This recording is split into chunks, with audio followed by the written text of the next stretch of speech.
The Green Party released their platform. In it is all of the things every person should want for their society: free education, a plan to transition to a green economy, and buried under a pile of media coverage, a guaranteed livable income. The media's silence on this particular issue could be interpreted as a general policy committed by the oligarchs. It's easy to believe David Thompson doesn't want us to talk about a basic income. The only person within the structure of corporate news I've ever seen talk about it was Andrew Coyne, and that was before the Greens adopted the platform. That leaves it to the populace to spread the message around themselves. The basic income is a legitimate threat to the power of the oligarchs. It is the enforcement of the trickle-down economic policy that they insisted would occur by mandate. We were told that it was acceptable to allow mass sums of wealth to accrue under a small group of people because that wealth would trickle down. It hasn't. It won't. The tales we tell about our culture look like feudal dystopias where small groups of people with massive amounts of wealth pit society against itself in order to maintain power. This is dumb. We are dumb for going along with it. We should change it. The guaranteed livable income is a way to do that. This policy is generally talked about as a way to eliminate poverty, which it does.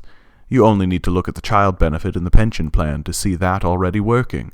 Give money to people and they will be less poor seems pretty efficient, logical, and small government to me. The true power of this policy is that it flips the leverage in the employee-employer relationship. Employees receive pressure to work for an employer because they need to eat and have shelter. Our society is structured so that food and shelter are withheld unless we sell ourselves to get it. This incentivizes employers to be huge assholes. Cut wages, cut hours, cut benefits, cut services. Just pilfer and plunder as much wealth as you can get out of the society as nicely as you can. The argument is that you can just get another job, but in a society structured to reward incredibly horrific behavior, if you find a place where you're treated with respect and dignity, you should stay there. With a guaranteed livable wage, this dynamic flips. Employees can more comfortably walk away from employers who wish to abuse their station.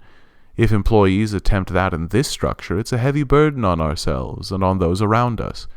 This simply should not be the case. We should support the right to say no. This would be a fundamental change to how we do business. This removes anxiety and desperation from the populace and gives them the opportunity to explore and discover the possibilities that exist in the world. This isn't laziness. It's the most basic function and drive a human being can have.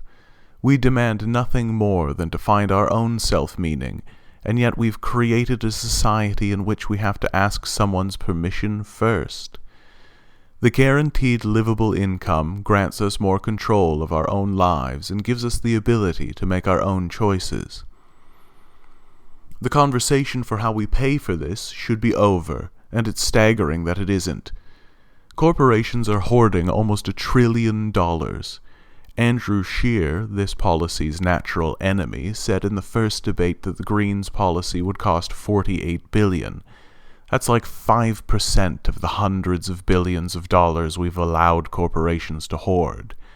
Why are we pretending that this is a negotiation anymore? Why are we standing around, kicking our feet, acting like temporarily embarrassed millionaires? They aren't going to invest the money. We will invest it for them.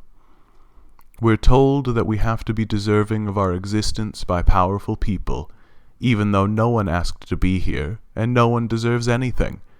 All we're doing is killing time while it kills us. It should be a nicer experience. Support the guaranteed livable income. Vote Green.